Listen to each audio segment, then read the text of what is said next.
Mr. Speaker, on Friday evening last, I received His Majesty's commission to form a new administration.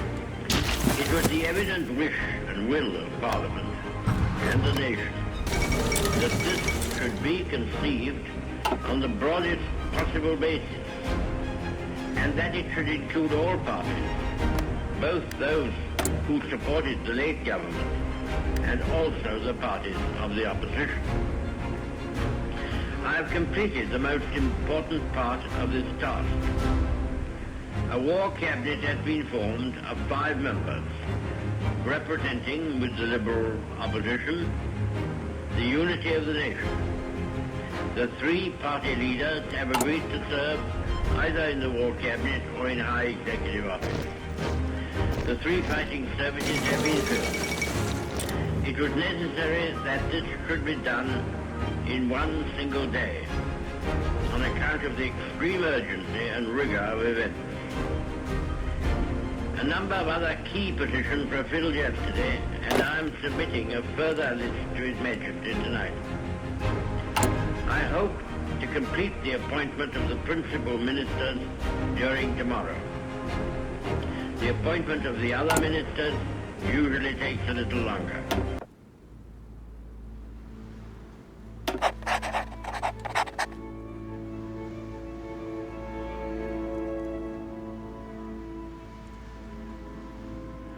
This was a great trial of strength between the British and German air forces.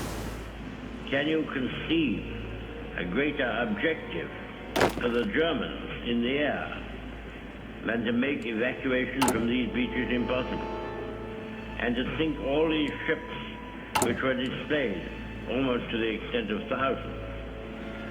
Could there have been an objective of greater military importance and significance for the whole purpose of the war than this?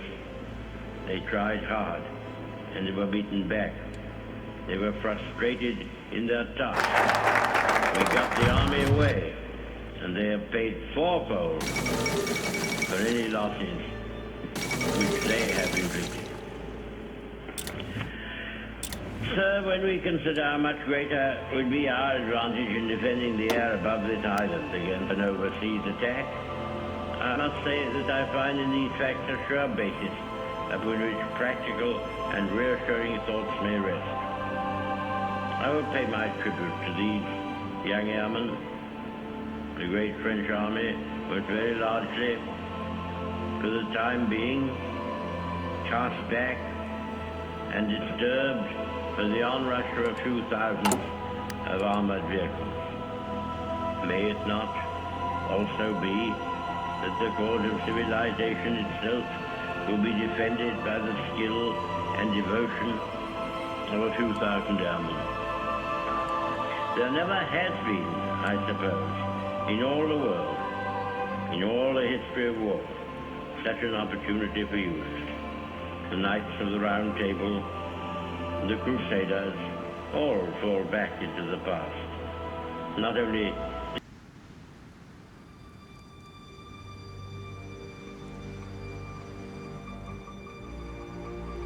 Mr. Speaker, the disastrous military events which have happened during the past fortnight have not come to me with any sense of surprise.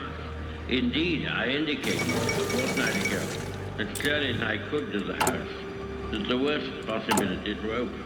And I made it perfectly clear that whatever happened in France would make no difference to the resolve of Britain and the British Empire to fight on, if necessary for years, if necessary alone.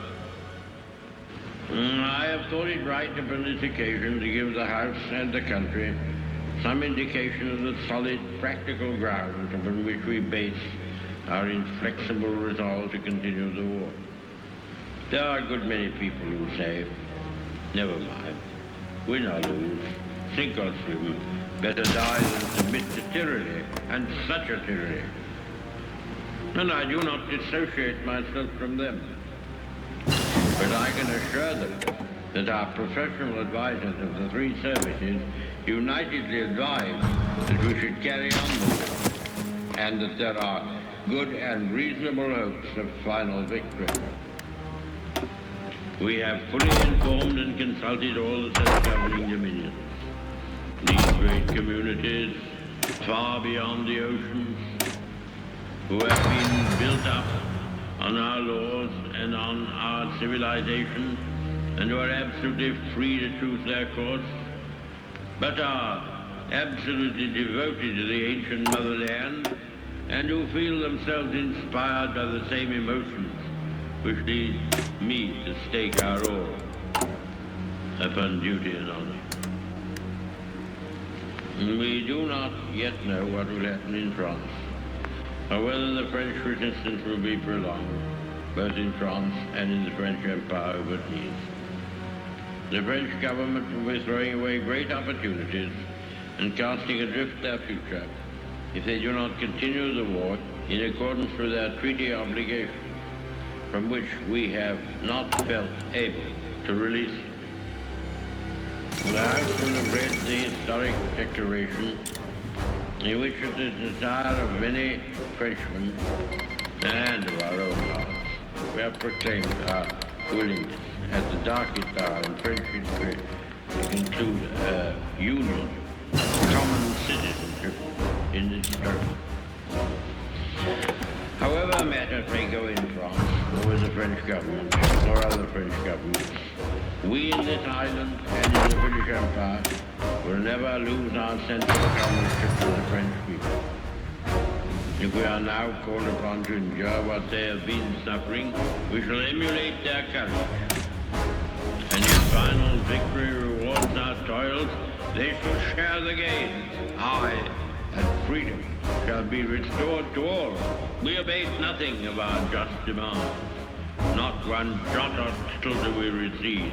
Czechs, Poles, Norwegians, Dutch, Belgians have joined their causes to our own. All these shall be restored. What General Weygand calls the Battle of France is over. I expect that the Battle of Britain is about to begin. Upon this battle depends the survival of Christian civilization. Upon it depends our own British life and the long continuity of our institutions and our empire. The whole fury and might of the enemy must very soon be turned on us. Hitler knows that he will have to break us in this island or lose the war. If we can stand up to him, all Europe may be free, and the life of the world may move forward into broad, sunlit uplands. But if we fail, then the whole world, including the United States, including all that we have known and cared for, will sink into the abyss of a new dark age, made more sinister and perhaps more protracted by the lights of perverted science. Let us, therefore, brace ourselves to our duty, and so bear ourselves that if the British Empire and its Commonwealth last for 1,000 years, men will still say, this was their finest hour.